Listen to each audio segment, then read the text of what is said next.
boys and girls, ladies and gentlemen, children of all ages. It's Jesse with Common Nerd, bringing you pop culture and all things 33 Comments and Sons. And man, I'll tell you what. If we've said it once around here, we've said it a million times, and we'll probably end up saying it a million times more.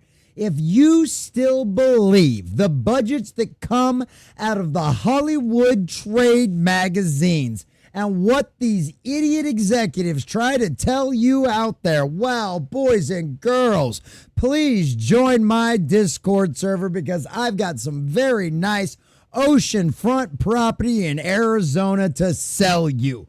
Because I don't know how many times we have to go over this. And the best part is we're going to get even more examples of this going forward as more and more of these Hollywood productions move to the United Kingdom. Why are they moving to the United Kingdom? Well, because of those big, fat, wonderful tax breaks that they get. So when they spend $300, $400, $500 million on a movie, they at least get some of it back. So the losses don't look so bad on their books when something absolutely flops and turns into a disastrous dumpster fire.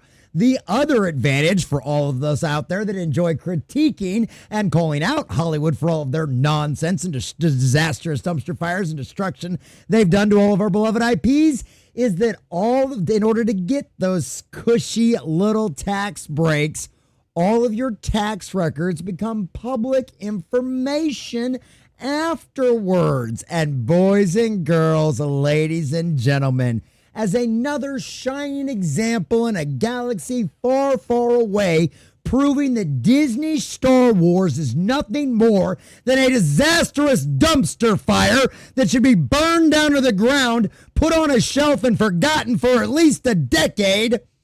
Well, guess what? Despite what Leslie Hedland, the former assistant to Harvey Weinstein, tells you, and all of the rest of the trade magazines, after some wonderful journalist scooping by Jonas J. Campbell from thatparkplace.com, we have now found out that Disney Star Wars wasted $250 million on The Acolyte.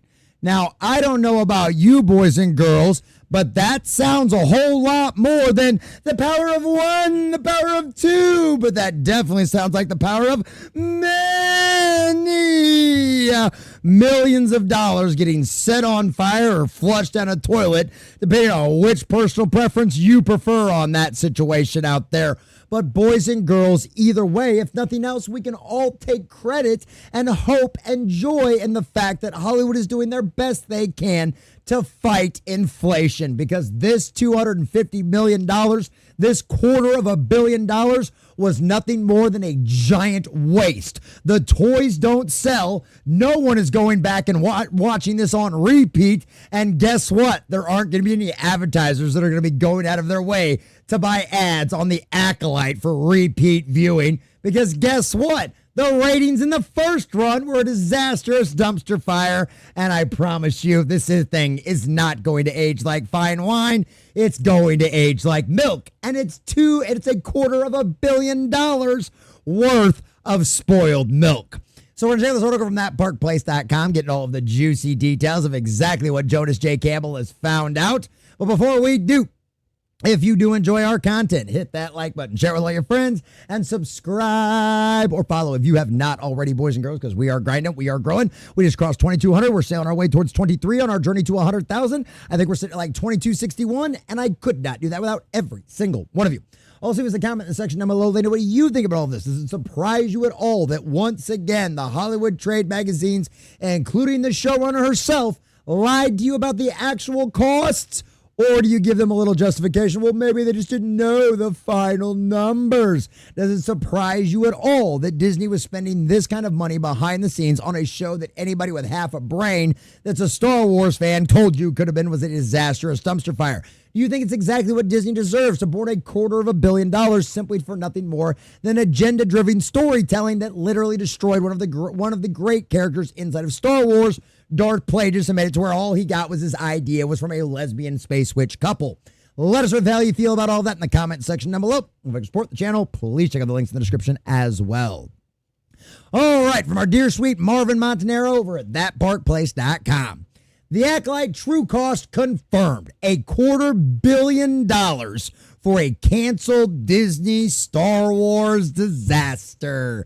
Yeah, I think that about sums it up. And man, oh man, talk about a bait and switch too, right? Putting Carrie-Anne Moss so predominantly in that first trailer, only to literally 86 her in the first 15 minutes of the show. Or how about the only guy that actually did his research and tried to do a good job? The Qui-Gon? I can't remember his name. They got the actor. This guy right down here. I can't remember his name right now, but this guy was great. He was probably the only bright spot in the entire show. And guess what? He even said in an interview flat out, he went back and watched all of the old Star Wars to make him fit for the role.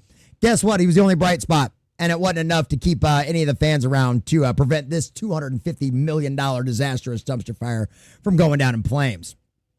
When that park place first reported in September that the cost of the short-lived Disney Star Wars show, The Acolyte, had ballooned past $230 million, according to UK tax filings, many readers wondered just how high the tab really climbed. Now we have the answer. According to that park place's Jonas J. Campbell, who first broke the story on Disney's out-of-control Star Wars spending last year, the final figure broke before tax credits and without marketing factored in. Remember all of the marketing for that movie, the television show, the trailer was everywhere. They made a bunch of toys. They did all kinds of stuff. They were doing interviews all over the place. They were in the cover of Entertainment Weekly. They were everywhere. And what's the old Hollywood rule of thumb? Normally what you spend on production is what you spend on marketing. Now that might be different with television, but yeah. So they spent way more than $250 million on this television show, all to watch it all go up in flames because of Kathleen Kennedy's own ego and narcissism. It was a staggering $254 million, according to public record documents in the UK. This isn't from some inside source. This isn't some crazy math calculation that you have to do at home to confirm that Jonas's numbers are right. No. This is simply reading the UK's publicly available tax filings. As Jonas points out, remember when Leslie Hedland said The Acolyte cost $170 million, which is still insane for a television show that consisted of, 8 episodes? Where'd all the money go? She was correct. If you only count spending through September of 2023 in Great Britain. I can now confirm that the Walt Disney Company spent $254 million on The Acolyte before marketing or tax credits. And even with spending money like that, because we've gone over this with movies before, and I don't know if the rates are different for television shows. I'd imagine they are. But at best, they're going to have saved $20, $30 million. At most, maybe 50, right? But that doesn't cover the marketing costs. They spent at least $100 million, if not more, on marketing this thing, right? At least that much money. So you're talking this thing is easily over $250 million, approaching the $350 million mark of how much money Disney Star Wars and Kathleen Kennedy and Bob Iger wasted on this absolutely abysmal. I mean, it wasn't even good fan fiction. It was bad. Star Wars Tumblr fan fiction is exactly what that show was. It was so bad. Hedlund's 170 to 180 million talking point wasn't exactly false. It was incomplete. The number was cited only covered spending denominated in British pounds through September 2023. Converting currencies and accounting for additional production expenses paints a much different picture that puts the total cost of The Acolyte into a sobering perspective.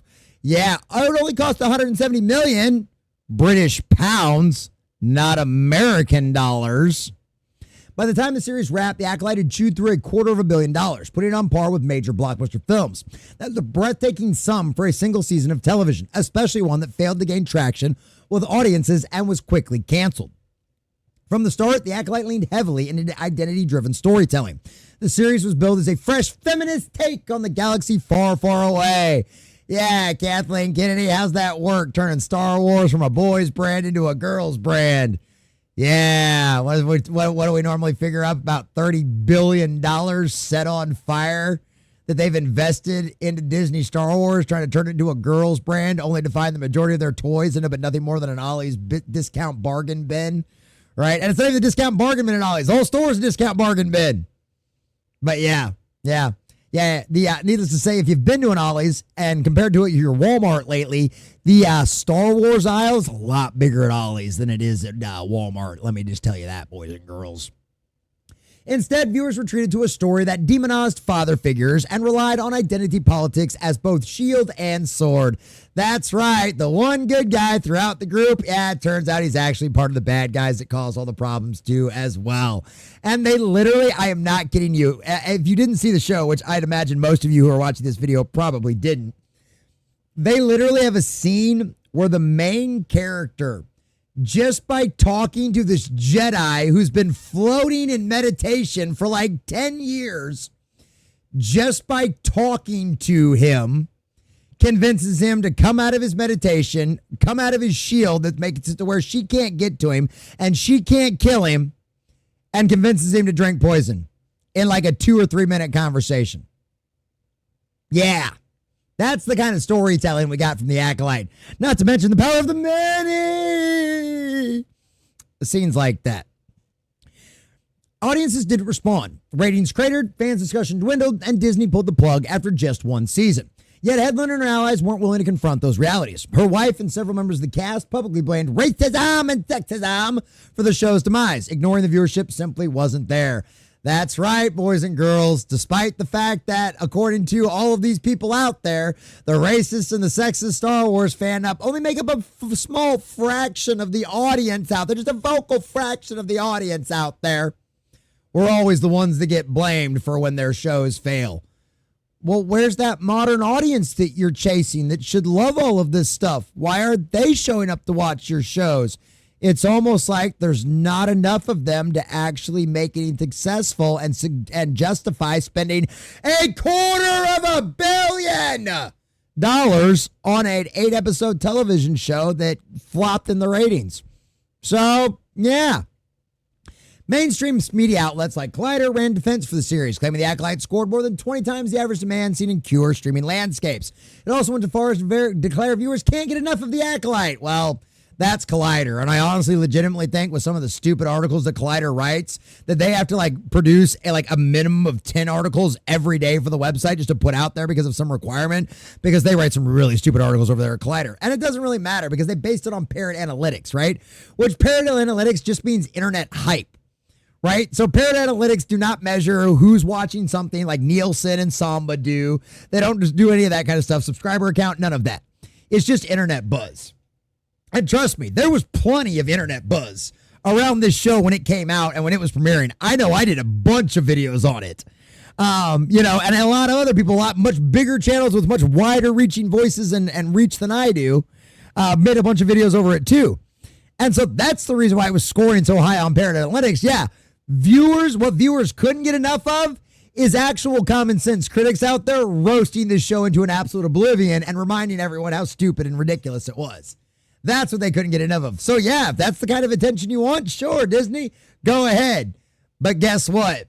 That kind of attention doesn't equal out to eyes on your show and actual advertising revenue, which is why spending $250 million on a show that's nothing more than an identity politic trope, right? It's nothing more than fan fiction come to life, is exactly what you don't do. The media framing falls apart the moment you look at the hard data. According to Illuminate's official streaming tallies, The Acolyte logged 2.7 billion minutes watched in 2024. While that figure technically made it the second most watched original on Disney Plus for the year, it didn't even come close to cracking the top 10 streaming originals across all platforms, right? Which means that just shows you how bad Disney is and the current state of the once great House of Mouse, if it couldn't even crack the top 10 across all streaming platforms. And that's exactly what we saw in the Nielsen ratings every time we reported on them. Over and over and over again, you saw the exact same thing.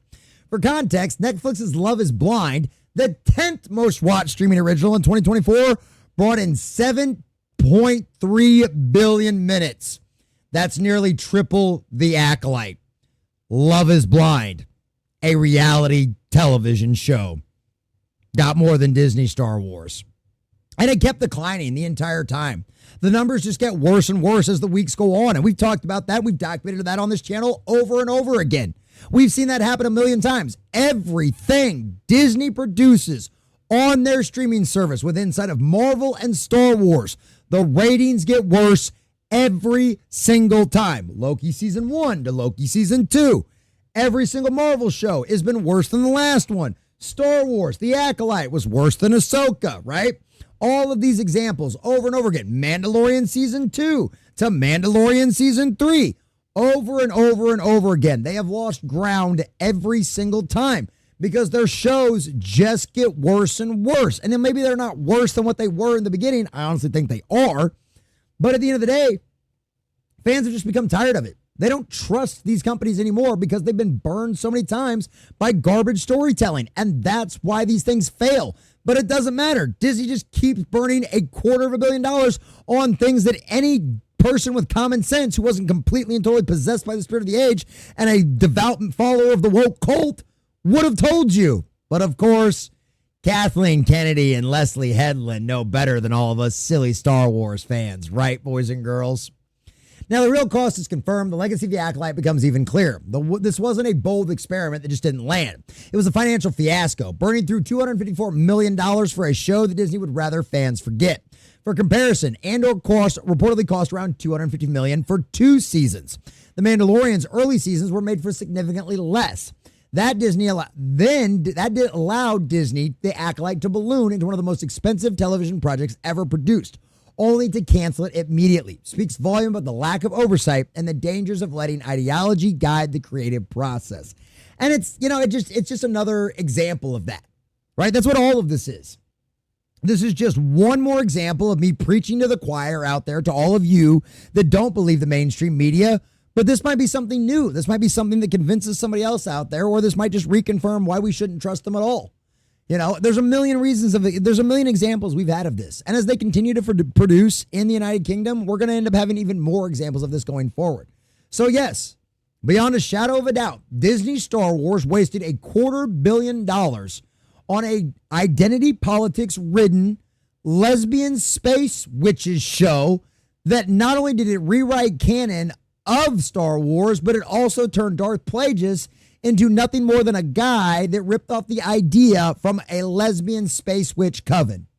So God, long is gone now, Darth Plagueis the Wise, the guy who figured it out on his own after years of hard work and dedicated study. No, even a villain can't have his own strong manness inside of Star Wars. No, even he's got to be brought down by a group of women out there that he only stole the idea from them. We knew pretty much, I think most of us had a halfway decent idea after The Force Awakens of exactly what Disney's Star Wars from Kathleen Kennedy was going to be. And they've done nothing but prove us to that over and over and over again. Mando season 1 and season 2 were a bright spot, but ever since then, it's been nothing but the exact same kind of garbage over and over and over again. And Jon Favreau was the only reason that Mando season 1 and season 2 were as good as they were, right? Ever since then, Dave Filoni's little Ahsoka Tumblr fan fiction, his personal little wet dreams about her, that one was horrible, right? So there goes all of your ideas of Dave Filoni being this god to save Star Wars. Oh, Kathleen Kennedy's the villain. They're all hacks. They're all jokes. Jon Favreau was the only one inside of that studio that ever had half a lick of talent. Don't believe me? Go watch Chef on his own, completely and totally without anybody thing. Star in his own movie. Incredible movie, right? Without any kind of IP backing him up. Disney Star Wars is dead. Kathleen Kennedy has done that. And they continue to pour money onto this burning, disastrous dumpster fire that they have created. And by all means, go ahead. Keep doing it. Keep wasting this money. Keep confirming what we've always known, that the media does nothing but lie to us and run cover for you. That all they do is walk right up to you, get down on your knees, and suck off any of the garbage and slop that you will give them. And this once again proves as to why independent media and independent journalists and commentators and critics out there are far outpacing and will replace the legacy media. Because guess what? We've always known you've lied to us. And now we just even have more evidence to wake up even more of the normies. And as you continue to lose more and more of them, just as Disney Star Wars has done, you will burn down to the ground and become a dead franchise. And a lot of the media will be nothing more than a footnote in the annals of history as to what not to do. And Kathleen Kennedy, you will be on the front page of that for Hollywood's history book because you wasted $250 million on nothing more than feminist Star Wars fan fiction that wasn't even good. You danced with the devil in the pale moonlight. Now you've been burned. It's exactly what you deserve, and everyone knows it now. Can't hide anymore. That's $250 million you sacrificed on the altar of your woke cult. Did it make you feel better? A big shout out to all of our subscribers and members out there. Thanks for watching, and make sure you guys like and subscribe if you have not already.